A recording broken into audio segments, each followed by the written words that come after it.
Okay, can you guys hear me okay? Sweet. Shift happens. I like using that analogy, and it's actually a book. It's called Shift Happens. And the reality is, if you have lived any length of life, shift is going to happen. It's how we get through the shift that determines the next shift, and so on and so forth.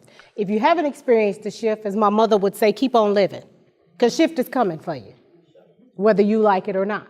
Shift don't care if you have a bad day, a good day, a rainy day, or a happy day, or a tremendously wonderful day. Shift is coming for you.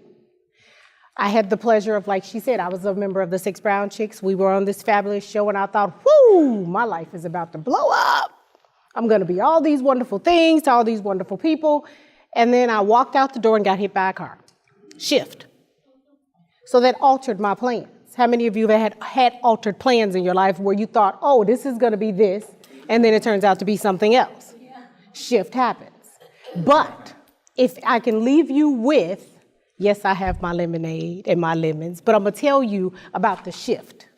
Shift comes to teach you some things about yourself, some things that you could possibly share with someone else, or to tell you some things about yourself that you didn't know that you thought you should have known, or to check you and make you reflect on some things that you wouldn't ordinarily do if you weren't in the shift, i.e. falling on your knees in prayer.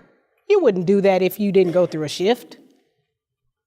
There's also some things that you go through when you're going through the shift in life that says, okay, am I living my best life, or am I living someone else's life that they have planned for me? So again, shift will show up and say, okay, let me tap you on your shoulder. And if you're hard-headed like I am, you'll get hit by a car. Now that's a bit dramatic, but that's kind of how I lived my whole life. You go out and play in traffic, you might get hit by a car. Shift. So shift's gonna come for you and tell you some things about yourself, but in the middle of that shift, you have to ask yourself, what am I learning? Why am I here? And what is this shift trying to show me about me? It's kind of like a test that you'll get over and over and over again. If you don't learn the lesson, you'll keep getting the test over and over and over again. So I'm here to tell you what to do in the middle of a shift. Push through your shift. Fight through your shift. Give yourself permission to allow yourself to be okay in the middle of not now, not yet, and maybe not ever. Because it just may never happen for you the way you think it should go. But in the middle of your shift, you have to fight for it. Because who you are today does not dictate and determine who you're going to be tomorrow. So in your shift, when you're having that pity party, wow, woe is me, why me, when me, oh Lord, Lord, Lord, me, in your shift is the blessing to bless someone else. But we don't see that because we're in the middle of the shift. You can call it whatever you want to call it, but it's still a shift. You knee deep in it, and it says to you, I'm going to challenge you in ways that you're not going to challenge yourself. You know that expression, if I knew then what I know now? Well, if you knew then what you know now, you probably wouldn't have did it anyway, because as an entrepreneur, as a mom, as a single dad, anybody that's ever had to fight for anything, if you knew then that you had to fight as hard as you're fighting right now, you probably wouldn't do it. So shift shows up to say, hey, let me tell you some things about you and what you can do, what you should do, and even what you're capable of doing, because as Brian said earlier, sometimes our friends and family members keep us down. Sometimes those people that are saying you should be doing this or you should be doing that, sometimes you got to get quiet and listen to another speaker say you have to listen to that small voice.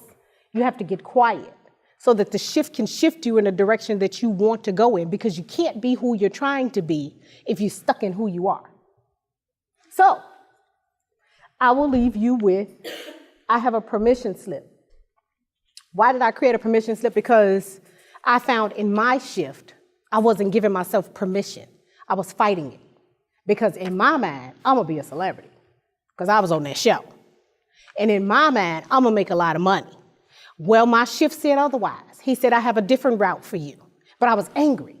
And how many of you, when you go through a shift, you get angry? You mad at everybody because you feel like it's somebody else's fault. You are where you are. So you're angry, or you go through a grieving process. There are stages through this shift. So I gave myself permission to go through all of it. And then I also gave myself permission to let some shift go. Because some things you got to let go. You got to let go of that good girlfriend that don't do nothing but bring you down all the time. You might have to let go of that good government job that's paying you 6 figures, but you are in miserable pain every day going to that job. You may have to tell your kids to get out because it's just time for them to go. Whatever your shift is, give yourself permission to go through it. Because as long as you're holding on to that anger, resentment, or that kid, or whatever needs to be gone, or whatever it is that you're hanging on to, you are keeping that person that's next to you or 6 degrees above separation from you from getting through their shift. All of us have spoken today about things that are connected. And I believe it's not by design or happenstance. I believe it's on purpose. Because it's all relative to what we're going through now and what we're seeing. Times are very, very different than they were 20, 30 years ago. You're going to need somebody to give you your medicine. I'm sorry. Keep on thinking you can be alone if you want to. So give yourself permission. And I even put a little note on here. The cost per adult. You remember back in the day when you had trip slips? Cost per adult. Your sanity, your strength, your health, your well-being, your you. You're not getting any younger. There's destiny wrapped around, all involved in your life, but you hanging on to that shift. That shift that happened 5, 10 years ago that don't nobody care about. I mean, realistically. And then I'm just going to call up a volunteer really quickly. Can I get one volunteer? Okay, cool. Now, here's the thing. I like interactive participation. Everybody that has a bag, bring it to me. I promise you I'll give it back. A bag, a purse, whatever, real quick. I'm collecting bags. I promise I'm returning them. This is the perfect job for me. Just carrying on the person you normally carry. I know. Bring it. I'm good. It's gonna take a lot more than this to bring me down. I'm telling you. Don't even know. Sorry. I know you got one too. She got one. I want. Quickly, here's the thing about shift. Shift weighs you down. Shift has you all off balance. Look at how many purses she got in one hand versus the other hand. Well, I had them on this hand. Exactly. Shift is what having you completely off balance. And that's exactly what shift does. It throws you completely off cue and completely off key. And 9 times out of 10, you holding on to somebody else's shift that ain't got nothing to do with you. Nothing whatsoever to do with you. Somebody you need to forgive. Somebody you need to let go. Somebody you need to say, you know what, I'm done, and then be done. It's some stuff you need to walk away from that you're trying to restore, breathe life back into that's long gone, dead and gone. It's just, as my mother would say, dead as a horse. You can't bring it back to life. No resuscitation allowed. We holding on to it. For what? It is keeping you from whatever and whoever you were destined to be. Let that shit go. Bam. So, now, why do I have the lemonade? Because sometimes life hands you lemons.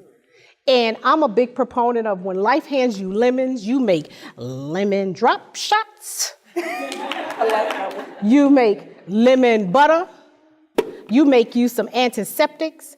You put them on your eyes. There are so many things that lemons are good for. What am I trying to say? Life is going to hand you something.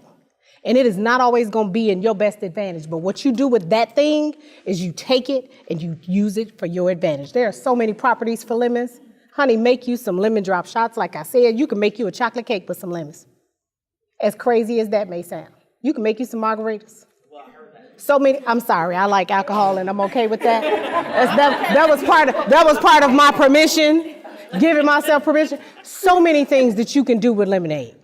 So many, absolutely. You can make you some lemon water, which is good for the body. So give yourself permission to let go of the shift. That's it. Now, you can come get your purses. Whose purse is this? This yours?